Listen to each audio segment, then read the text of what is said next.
Well, here's power supply video number 2 on the Drake AC-4 power supply. I've cleaned out pretty much all the wiring that was non-essential. I've cleaned off the bias potentiometer. And you can see there's a pile of little bitty parts here and some old solder hanging around, which I gotta clean out. But I did reroute the dangerous power supply AC here, so I did cut off this thing that was too long, ran a wire over to here, so this goes now to here because I got rid of diodes.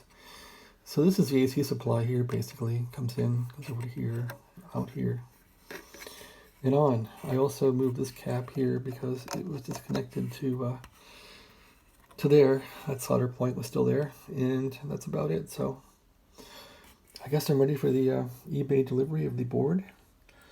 And I'll wire it in and see if it works, see if all this stuff comes back to life. That's about it.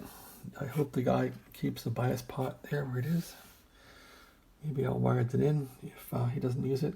And that's about it. This was a lot of work today, messing around with old stuff. Well, that's how it is. Hopefully I can just wire the new board in and it works. Okay, well, thanks for watching.